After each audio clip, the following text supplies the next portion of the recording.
The biggest financial mistake isn't earning too little. It's using the wrong strategy after your income changes. Someone earning $40,000 a year can quietly build more wealth than someone earning $180,000, not because they make more, because they're playing a completely different game, and they know it. Most people never learn this. They keep the exact same money habits for decades, no matter how much their income grows. The habits that once helped them survive quietly start working against them, and by the time they notice, years of potential wealth are already gone. Here's the part almost nobody realizes. Money doesn't operate by one set of rules. It operates by three, and crossing from one stage into the next requires a completely different mindset than the one that got you there. This is the story of those three stages, and why the strategy that saves one person can quietly sink another. The first stage is survival. This is where money is fragile, and every decision carries weight. At this income level, the goal isn't investing. It isn't picking stocks or timing markets or chasing returns. That advice sounds smart. It isn't, not yet. At this stage, the real goal is stability, building a floor underneath yourself so a single bad month can't collapse everything. Think of it like building a foundation before a house exists. Nobody admires a foundation. It's just concrete, hidden underground, doing nothing visible. But every floor built later depends entirely on how solid that first layer is. Skip it, rush it, and the whole structure becomes unstable, no matter how nice the upper floors look. In the survival stage, three things matter more than anything else. Cash flow, so you always know what's coming in and what's going out before it happens, not after.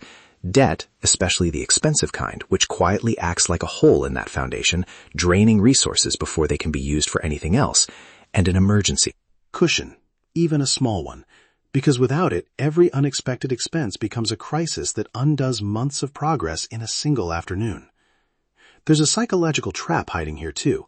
Scarcity doesn't just affect your bank account, it affects how your brain makes decisions.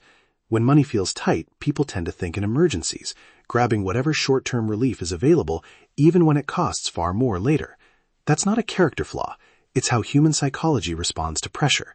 Recognizing that pattern is often more valuable than any specific saving trick.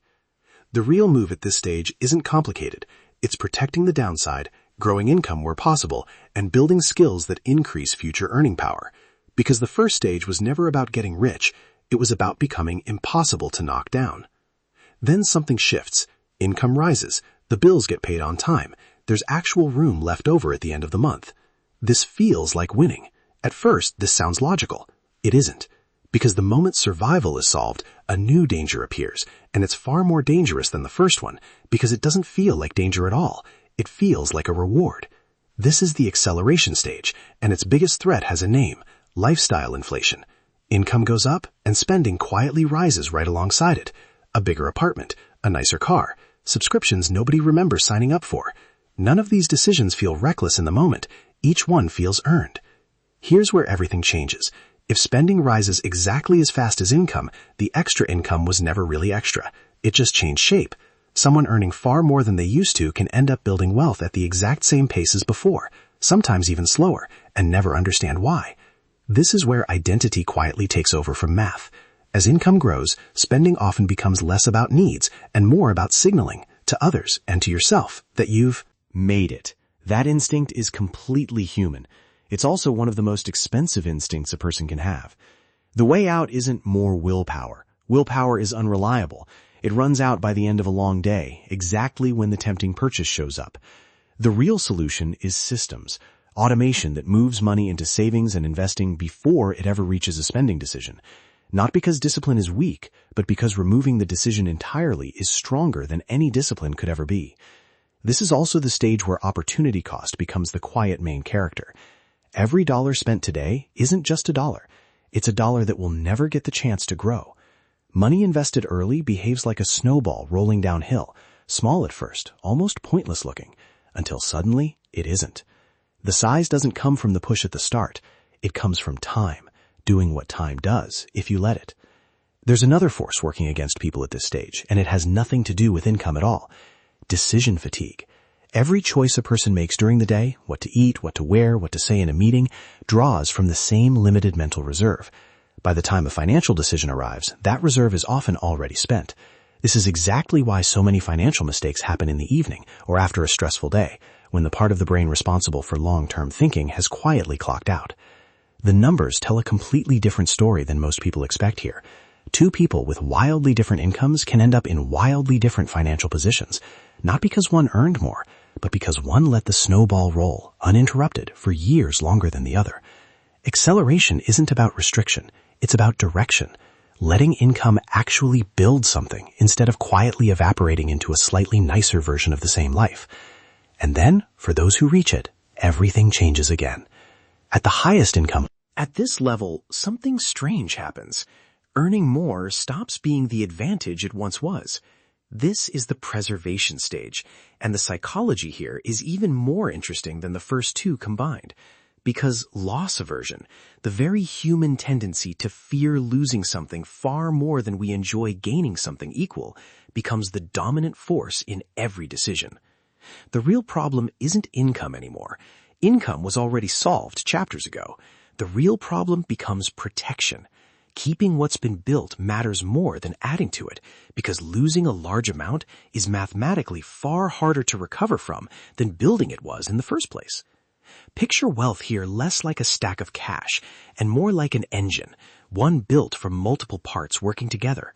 If every part of that engine is identical, one failure stops the whole machine.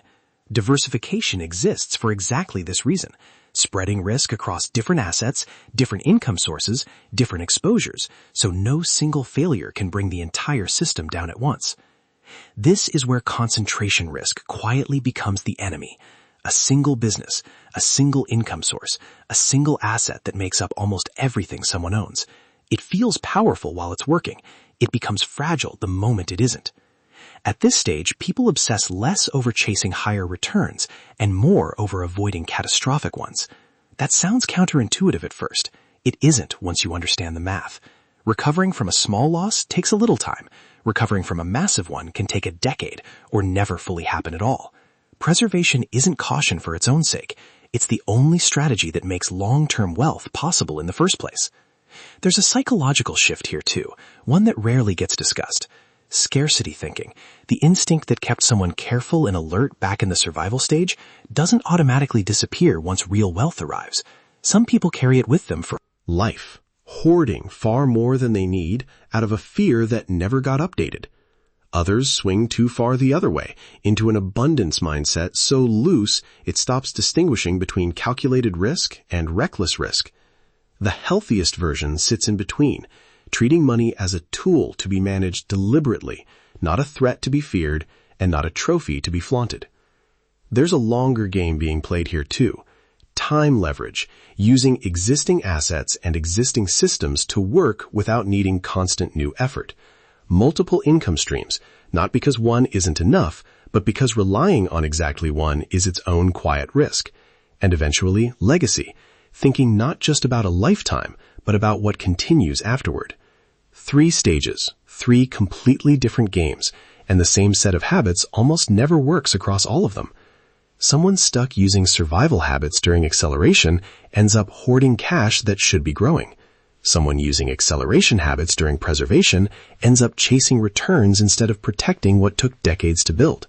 The habits weren't wrong. They were simply built for a different stage of the game. This is the part most people miss entirely. Income changes your opportunities, but changing your strategy is what actually changes your future. The goal was never to earn as much as possible forever, using the same approach the whole way through.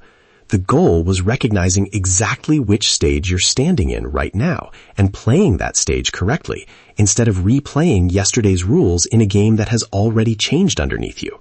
If this kind of thinking about money, psychology, and long-term wealth is useful to you, subscribe for more.